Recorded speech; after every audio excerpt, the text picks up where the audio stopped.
درمیان میں بات آئی ہے تو میں ایک چھوٹی سی بات کر کے پھر اپنے اصل موضوع کی طرف آتا ہوں. یہ جو اختلافی مسائل ہیں نا, آج کل ہر آدمی ان سے ڈسا ہوا نہیں ہے, اس لیے میں جمعے کے ممبر پہ یہ باتیں کرتا نہیں ہوں.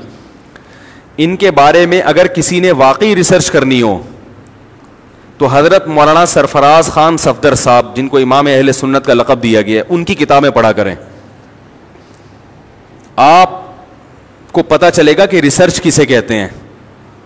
سمجھ میں آ رہی ہے بات؟ مولانا سرفراز خان صفدر صاحب جو گوجرانوالہ میں تھے, ان کا انتقال ہو گیا 2009 میں, اللہ تعالیٰ ان کے درجات بلند کرے.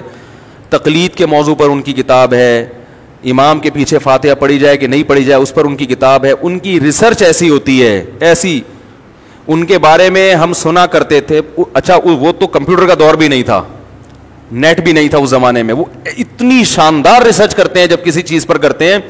ان کی کتاب کا ایک صفحہ پڑھ کر انسان کو اندازہ ہوتا ہے کہ یہ ایک صفحہ لکھنے میں 2 سے 3 مہینے کم از کم لگے ہوں گے, کم از کم 2 سے 3 مہینے. حدیث کے بہت بڑے عالم تھے. وہ ایسے ریسرچ کے جیسے پتا چلا نا ترکی کے کسی کتب خانے میں یہ کتاب رکھی ہوئی ہے, تو جہاز کا ٹکٹ کرا کے کسی کو ترکی بھیجا اور کہا کہ وہاں سے اس کتاب سے یہ عبارت تلاش کر کے مجھے بتاؤ کہ ہے کہ نہیں ہے. اس طرح سے وہ ریسرچ کیا کرتے تھے. اور حافظہ اتنی بلا کا کہ جب وہ حوالے دیتے تھے, کیونکہ یہ یوٹیوب کا دور نہیں تھا نا, تو ظاہر ہے ان کی ویڈیو ریکارڈنگ نہیں ہوئی. حافظہ اتنی بلا کا کہ حدیث کا نمبر نہیں, صرف نمبر نہیں, کتاب کا صفحہ نمبر اور سطر نمبر تک بتا دیا کرتے تھے کہ فلاں سطر پہ یہ لکھا ہوا ہے.